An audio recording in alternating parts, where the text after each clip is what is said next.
तज्जयति परम ज्योति समम समस्तैरनंत पर्यायै दर्पण तले विशकिला प्रतिफलति पदार्थ मालिका यत्र। श्री पुरुषार्थ सिद्धि उपाय ग्रंथ जी में आचार्य श्री अमृतचंद्र स्वामी जी महाराज 22 परिसहों का वर्णन कर रहे हैं। परिसह क्यों सहन करना चाहिए ये बात यहाँ पर बताई जा रही है। श्लोक नंबर 206 में 12 परिसहों के नाम आ गए हैं। शेष परिसहों के नाम श्लोक नंबर 207 में बताए जा रहे हैं और श्लोक नंबर 208 में परिसह सहन क्यों करना चाहिए या साधु परिसह सहन क्यों करते हैं ये बात बताई जा रही है। श्लोक नंबर 207 दोहराएंगे। स्पर्शश्च तृणादीना स्पर्शश्च तृणादीना मज्ञानमदर्शनं तथा प्रज्ञा मज्ञानमदर्शनं तथा प्रज्ञा सत्कार पुरस्कारः सत्कार पुरस्कारः शय्याचर्या वधो निषद्या स्त्री शय्याचर्या बधो निषद्या स्त्री शय्या अदर्शन देहमल बध तृण स्पर्श अज्ञानता प्रज्ञा तथा सत्कार पुरस्कार 22 जानना।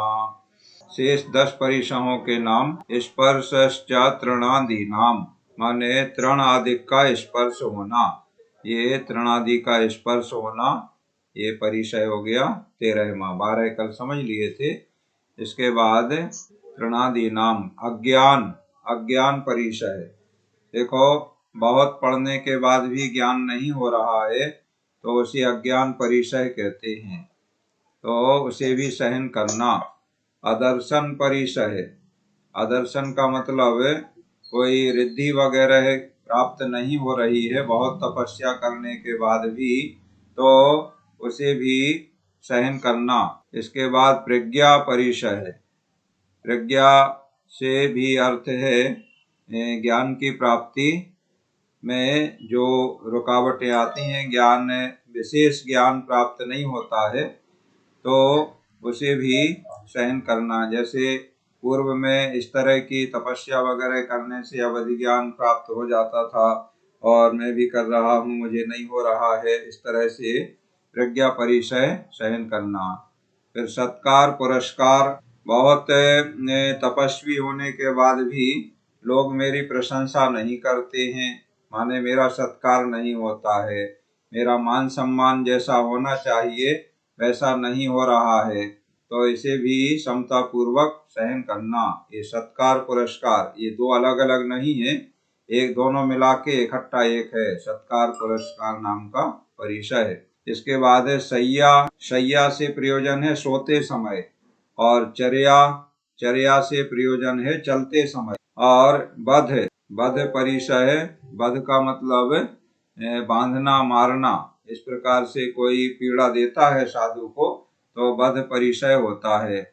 और निषद्या का संबंध है, निषद्या कहते हैं आसन लगाने को, बैठने को, तो इसका संबंध है बैठने से। माने इन अवस्थाओं में जो परिसय आते हैं शय्या चर्या निषद्या, ये 3 परिसय ऐसे हैं जो तीनों में से एक समय में एक ही कार्य हो सकता है, माने एक साथ 2 या तीनों कार्य नहीं हो सकते हैं।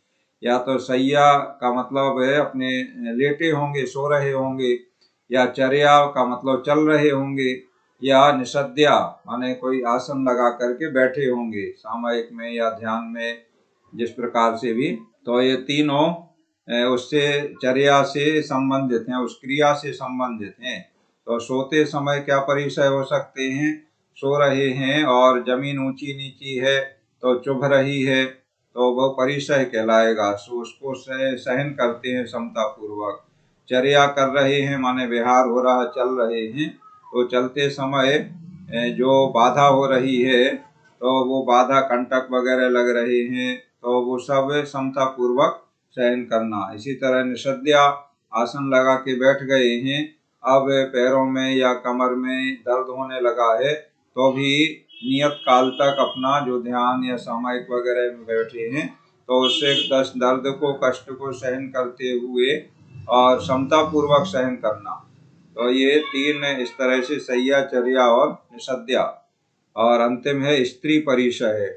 स्त्रियां नाना प्रकार के हाव भाव दिखाएं और लुभाएं तो भी उनके अधीन नहीं होना और उसे स्त्री परिचय को सहन करना, उसको जीतना। जैसे एक प्रसंग आया है, जब श्री रामचंद्र जी को वैराग्य आया तो उन्होंने अपना सब राजपाट अपने पुत्र आदि को दे करके और मुनि बन करके तपस्या करने लगे। और उनके मुनि बनने के पूर्व ही सीता तो पहले ही दीक्षा लेकर के पृथ्वीमती आरिका के पास आरिका बन गई थी और उनका संलेखना समाधि मरण भी हो गया था। और समाधि मरण करके वो 16वें स्वर्ग में प्रतीन्द्र बनी थी।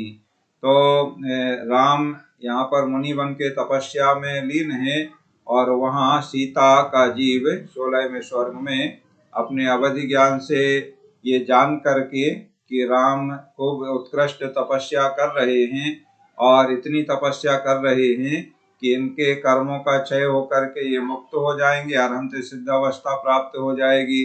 तो सीता के मन में ये भाव आता है कि अगर इनकी तपस्या में थोड़ा विघ्न आ जाए और ये इतनी उत्कृष्ट तप ना करें तो इनको भी स्वर्ग की प्राप्ति होगी और ये स्वर्ग में आ जाएंगे तो हम इनके साथ में स्वर्ग में साथ में रहेंगे, रमण करेंगे। इस प्रकार का भाव आया तो सीता वहाँ से देव पर्याय से अपने विमान से आकर के व्यक्रियक शरीर के द्वारा सीता का वही रूप बनाया जो पूर्व में सीता का रूप था और उसी रूप में आकर के राम मुनि के सामने आकर के नाना प्रकार के नृत्य वगैरह करने लगी, हाव भाव दिखाने लगी और ऐसा कहने लगी वो देव सीता रूप में कि आप इतना तप क्यों कर रहे हैं, आप आइए मेरे साथ, मैं तो यही हूँ, मैं कहीं गई थोड़ी हूँ। इस तरह से आप मुझे पहले अपने वहाँ पर रोक रहे थे राजमहल में, मैंने आपकी बात नहीं मानी थी, लेकिन देखो अब मैं आ गई हूँ, अब मैं आपके साथ रहूंगी। इस प्रकार से नाना प्रकार से प्रलोभन देने लगी। तो भी रामचंद्र जी मुनि महाराज अपने ध्यान में लीन रहे और वो अपने ध्यान से च्युत नहीं हुए। तो इस प्रकार से अनेक प्रकार के परिचय हो सकते हैं। तो 10 परिचय यहाँ पर ये श्लोक नंबर 207 में बता दिए। कौन कौन से 10 हैं इस पे एक बार फिर से गिन लें। स्पर्श षष्ठे तृणादि नाम, माने तृण आदि का स्पर्श होना, माने कांटे वगैरह चुभना। अज्ञान, अदर्शन, प्रज्ञा, सत्कार पुरस्कार, शय्या, चर्या, वध, निषद्या और स्त्री, ये 10 हो गए। और 12 कल हमने गिन लिए थे श्लोक नंबर 206 में। क्षुधा, तृषा, सर्दी, गर्मी, नग्न रहना, याचना, अरति, अलाभ, दंसो मशकादि नाम, माने दंस मशक परिचय और आक्रोश, फिर व्याधि दुख माने बीमारी आदि का दुख, और अंग मलम मलिन शरीर, शरीर की मलिनता। इस प्रकार से 12 और 10 22 परिचयों के नाम यहाँ पर 2 श्लोकों में पूरे हो गए। ये 22 परिचय क्यों सहन करना चाहिए ये बात 208 नंबर श्लोक में आएगी। अभी 207 एक बार दोहरा लें, फिर 208 पढ़ेंगे। स्पर्शश्चित्रणादीना मज्जानमदर्शनं तथा प्रज्ञा सत्कार पुरस्कार शय्याचर्या वधो निषद्या स्त्री। अब 208 नंबर श्लोक दोहराएंगे। द्वाविंशतिरप्येते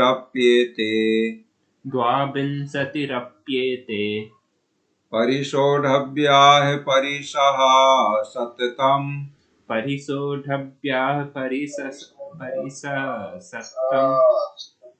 परिसहा, हा छपा नहीं है इसमें, परिस लिखा है तो उसे परिसहा बोलें, सही पढ़ें। परिषोढव्याः परिसः सततम् परिसोढव्याः परिसः सततम् संक्लेशमुक्तमनसा संक्लेशमुक्तमनसा संक्लेशनिमित्तभीतेन संक्लेशनिमित्तभीतेन क्लेशविरहितचित्तसे संक्लेश साधन भीति से है सतत सहने योग्य परिसय आत्मा के लक्ष्य से। देखो अब ये परिसय क्यों सहन करना चाहिए, ये बात इसमें बताई रही है। संक्लेश मुक्त मनसा माने संक्लेश रहित चित्त वाला या संक्लेश रहित मन वाला, और संक्लेश निमित्त भीतेन, भीतेन माने भय, तो ऐसे संक्लेश के निमित्त से जो भयभीत हैं, संक्लेश के निमित्त अर्थात संसार से जो भयभीत हैं। कौन है संसार से भयभीत? यहाँ साधुओं की बात हो रही है। साधु विशेष रूप से इन 22 परिसरों को सहन करते हैं।